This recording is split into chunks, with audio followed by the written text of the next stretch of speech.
the Future!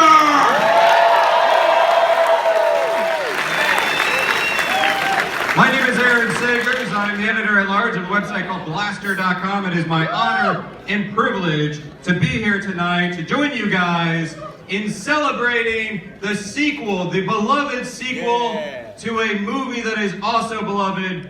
Of course, I'm talking about Jaws 19. Back to the Future Day!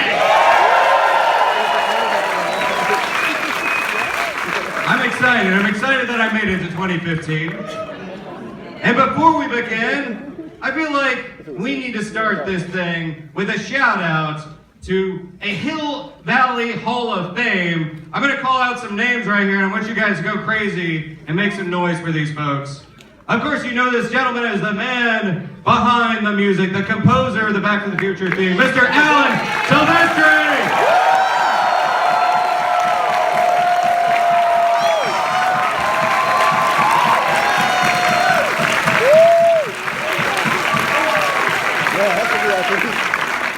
And you know her as Jennifer from Back to the Future. Please give it up for Ms. Claudia Wells.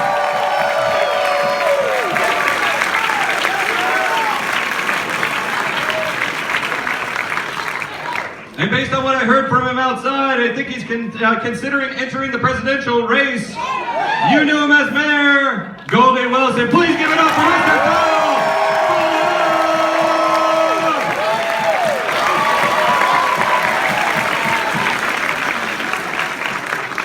All right, New York, in the way that only you guys can, I want you to make a lot of noise. I want you to give it up for some friends of ours from the past, from the future, from the present future, future present, whatever we're referring to that as. Make some noise. He is the gentleman. He is the co-creator, the co-writer, the producer of Back to the Future. Please show your appreciation for Mr. Bob Gale.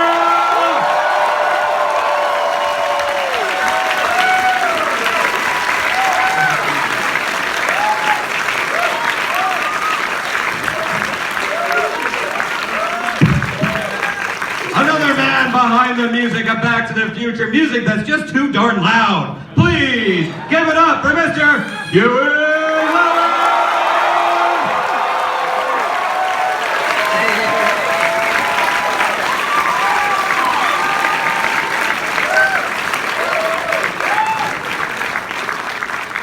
She is the future Mrs. McFly that redefined mommy issues.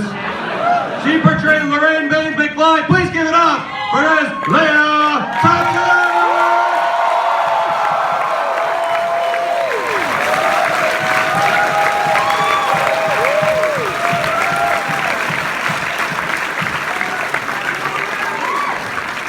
Very excited to have a scientist in the house. Of course, the inventor of the flux capacitor. We all know and love him as Dr. Emmett Brown. Please give it up for Mr. Christopher!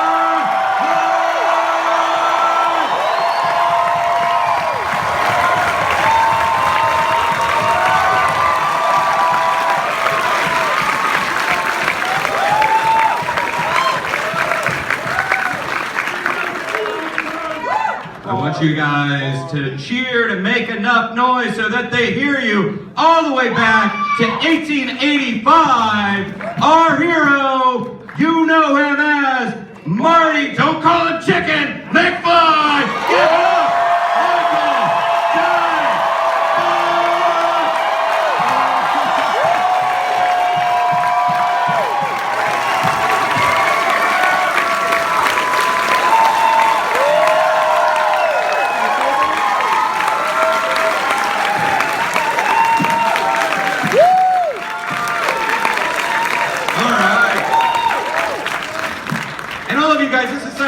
Moment that I want you to make your friends at home jealous about it. So tweet, take pictures, use hashtag BTTF2015 and spread the love.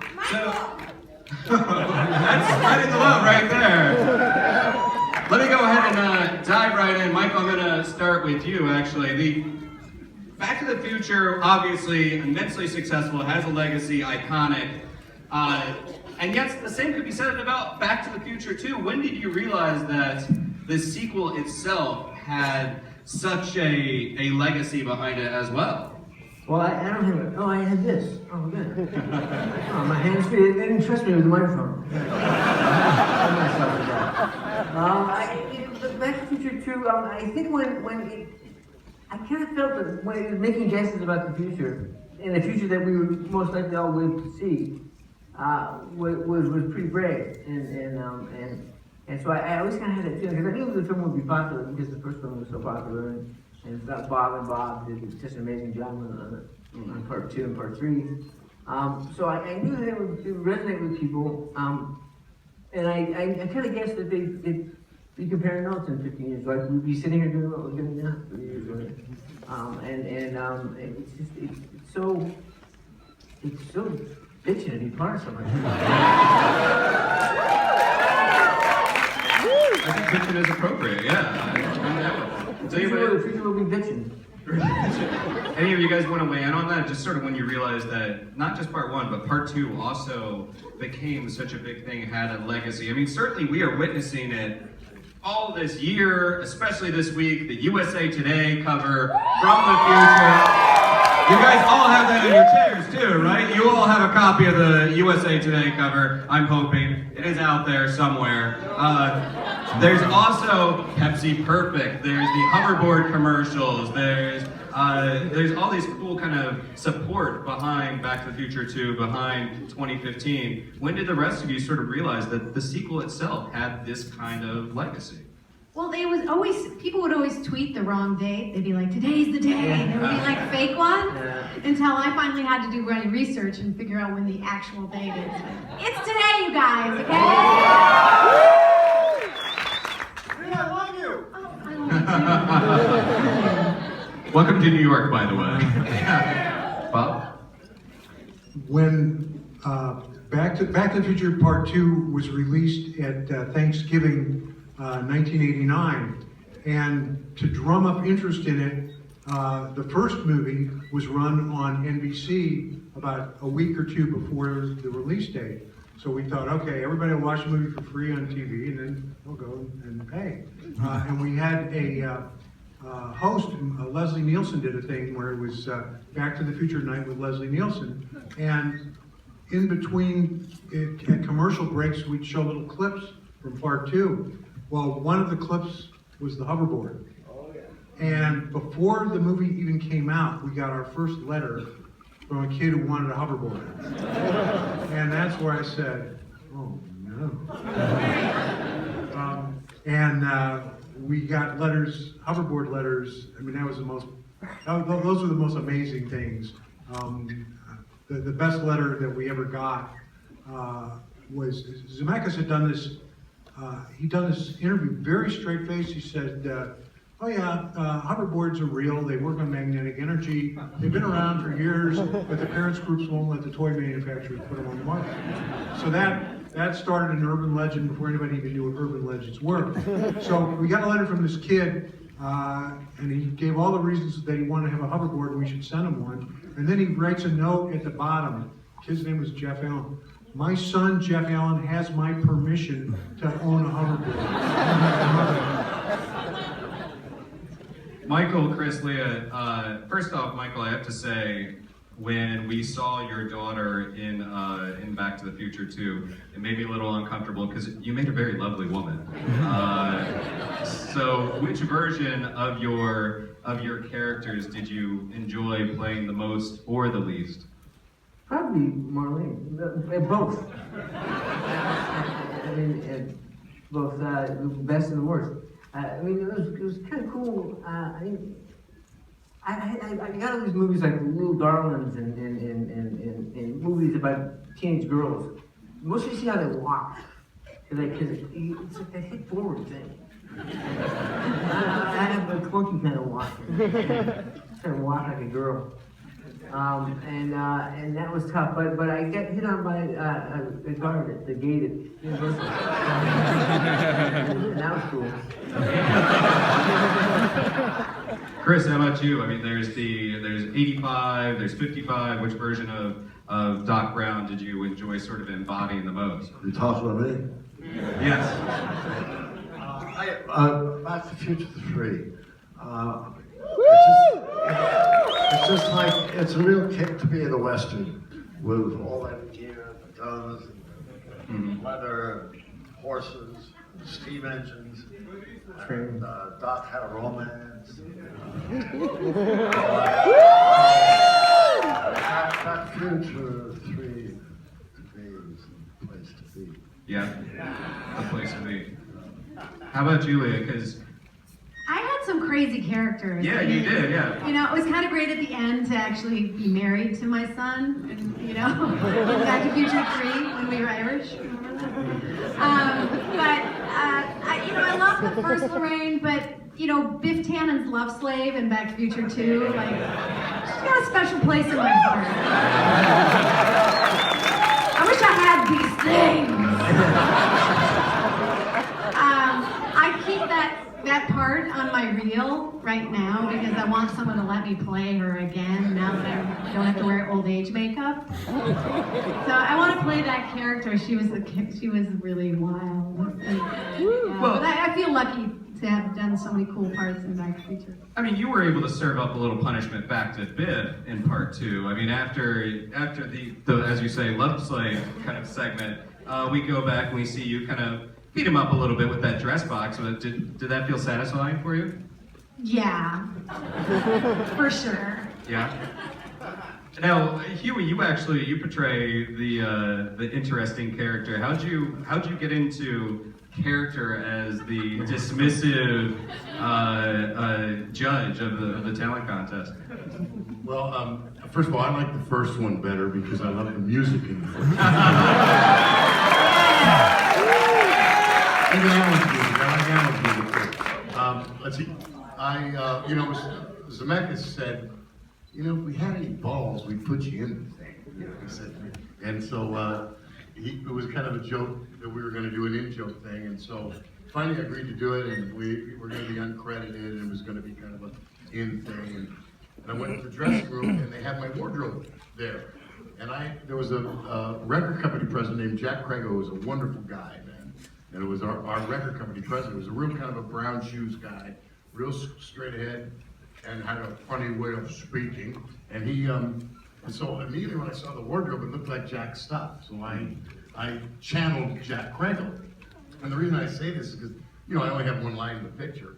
And I stood up and delivered my line. It was all very quick, and we were doing it at night. Michael was working 20 hours a day, and all this. We got it done in a second. And after the movie came out, I was in New York, and Jack went up to Jack's office because another single was going to be released and all stuff. And Jack said, "Huey, I saw your movie. I think you did a great job. I think you deserve an Oscar," he says. Or maybe I do. He got it. That's great. Huey, just kind of stick with that for a second, because in 1985, when you have a hit song, you don't necessarily know that you have a hit song right away, do you? It takes some time to percolate. When did you realize that the music from Back to the Future had taken roots in pop culture like the way it had? Well, and still, oddly enough, it's still growing. Look at us here 30 years later, and it's amazing. But, we all are creative people. We're in show business. We try to make this stuff of songs or films or scripts or whatnot, and hopefully they resonate. And sometimes your best work doesn't resonate, and sometimes other stuff just does. And there's no really rhyme or reason to that, and this one's like a 1 in a million deal. When I'm at a sporting event or something and I hear that dun dun dun, and I look up at the Jumbotron because I know there's a shot of me and I want to see if I have lettuce in my teeth. they play that music and I know that they get the camera on. And you actually have for fans of vinyl out there, which should be all of you, there is a Back to the Future, Music of Back to the Future, double-sided vinyl that's out today. Actually, you guys should pick up. It's really gorgeous, definitely worth picking up. And yeah, it's out there available for you. Bob, when you were heading into part 2, what were some of the challenges with the timeline that you kind of faced, like the problems that you had to sort of go in there and fix that were left over from part one? Well, when Bob Zemeckis and I started to try to crack the narrative nut of part two, we were faced with a very interesting conundrum, because the message of part one is that your future isn't written, that you can change it.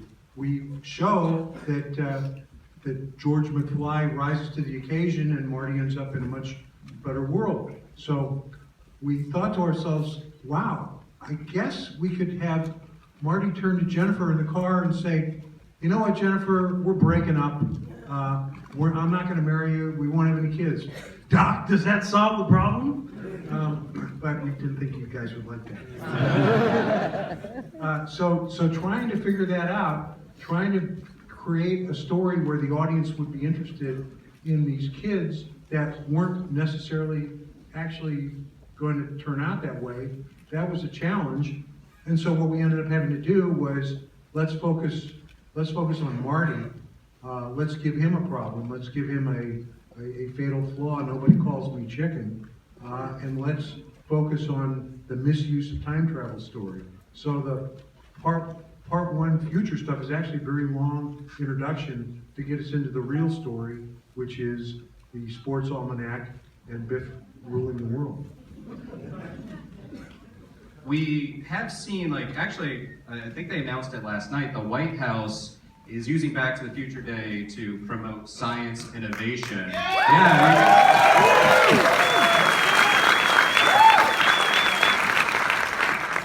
Is that something, I want to hear from all of you on this, is this something that you've actually experienced in your interactions with fans, that part two, that all the films have sort of inspired people to take an interest in science, become scientists, become their own version of Doc Brown, hair included perhaps, I don't know, but is that something you guys have actually experienced with the fans? Yeah, over the last 30 years, I've met a lot of people who've seen the movie, and one way or another. It's amazing how many have said to me that when they saw the movie when they were adolescent, really young, it solved the problem of a career choice. That they saw the movie, they wanted to be astrophysicists or engineers or doctors, and so many people and women have been profoundly affected by the film at some point and made life choices based on what they came to realize by watching the film. It's amazing. Yeah. Say anything else? I've had that experience too, and plus some people said I decided to be a scientist, I decided to go into technology. Some people say I want to be a musician because I want to be like Marty McFly and play Johnny Be Good. Some people have said to me, it made me want to become a writer because the script was written very well. And thankfully, the one thing that no one has ever come up to me and said, you know what, seeing Joey behind those bars, it made me want to be a comic. Some people want to be filmmakers. Filmmakers, that's right. Certainly inspired a lot of people. And actually, I think on the current DVD and Blu-ray that's available today, which you guys should definitely check out, there is a fun short, the Doc Brown Saves the Future, I believe the title is. And we actually get to see Christopher Lloyd inhabit Doc Brown once again. And in that, he talks about some of the artifacts from the future. I know you guys have been asked all week long about things you would want from the future, but I'm curious, is there any item from Back to the Future 2 from 2015 that you want no part of, that you do not want to be introduced in modern society? Michael? I don't think it would probably be the hoverboard. No hoverboard? No, because I kill myself. And shooting it, I mean, everybody thinks we're so cool, like the hoverboard and zipping along. I was hanging by wires from a cherry picker with this board stapled to my feet. And I was just like, they'd break for 5 minutes and I'd just swing there. So I kind of cured my hoverboard fascination. Yeah. Okay, maybe not the hoverboard, yeah. Chris, how about you? I don't know. I liked a lot of the things. I have a shirt. The only memento I have is a shirt, part of my wardrobe in Back to the Future 3, I think, which I liked that shirt. I liked it. But someone else in my household doesn't want to see me wear it. And with the threat of bodily injury. So it remains in the closet, totally, in my closet. And someday I'll break loose and say, hold it. So crazy. You did have good shirts, I have to say. I liked your shirts, yeah. I have to stand up for mine. Yeah. I recently did hoverboard too. Someone made me have fake hoverboard, and I was thinking of how hard it was. It's just so hard. It's like doing crunches. Like the fake hoverboard was really painful, and I wouldn't want that to happen. But the flying car thing seemed like a disaster, so I didn't ever think that was going to take on. Yeah, I would say the flying car thing is maybe something to avoid. Yeah. Especially if you're driving in Jersey. Yeah. Sorry. Huey, how about you? Anything from the 2015 of the film that you would want no part of, you don't want to be introduced in modern society? Smartphones. We have to get rid of them all. The world will be a better place. We have a communication problem in this country. We can't stop. Let's do it. Bob, how about you? I'm really glad that we don't have fax machines in our bathrooms. Yeah, I'd say that's a pretty good thing. And we're running out of time, but just down the line, any predictions? I mean, we've gone these 30-year spans. Any predictions for 2045 that you either want, that you're afraid of, anything like that? I imagine we're all going to be here in 45. Another Q&A, yeah. The Cubs will win the World Series in 2025. I don't know, Bob, but before last night, I thought maybe that might happen, but That's why I pushed it back 30 years. yeah. Back to the Future Part 4! The ranks are calling for it. I don't know if that's going to happen, but I am curious, just like, before we wrap up, the enduring appeal of this, I mean, it's a big question, and it's not going away. Back to the Future is not going away. We will show up in 30 years for this as well. So why? Why is this appealing to generations? Why is this film going to stick around, all three of them, in fact? Is it because Marty is sort of a flawed, believable teenager? Is it because of the science and the gadgets, the adventure? Why does this franchise stick around? I think it's about the connections of people, relationships, Doc and Marty and George and Lorraine, and it's about connections across generations and it's about people. For all being a big special effects movie or a fantasy, it's really about people and about power of love.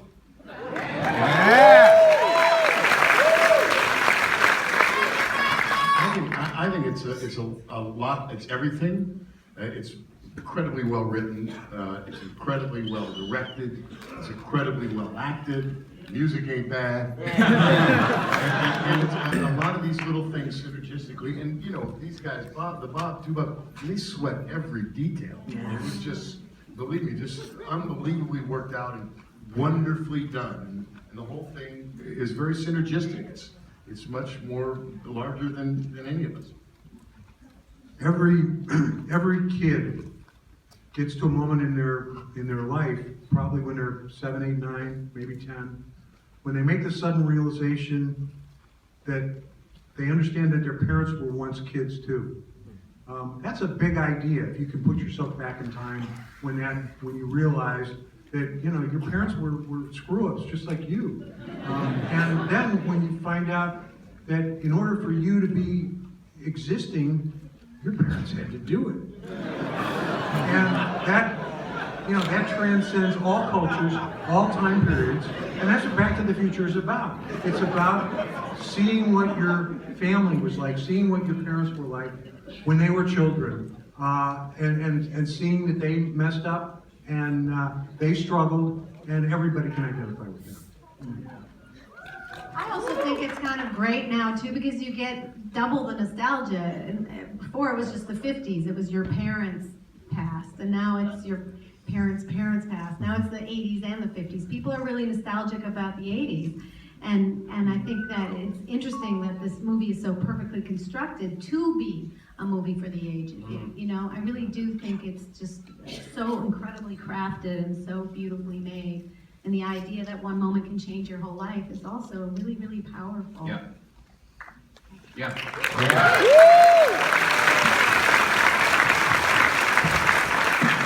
Chris, did you have any final thoughts on that? Well, let's see. I think, time travel is universal fantasy that everybody has. If we could go to the past for some reason or the future for some reason, these three films present time travel in such a deliciously entertaining way that you just can't get away from it. Along with all the other aspects that have been mentioned, time travel, just maybe we'll have that in 45.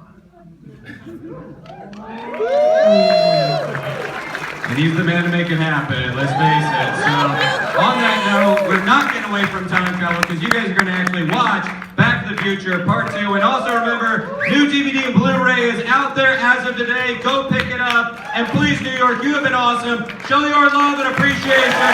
Remember,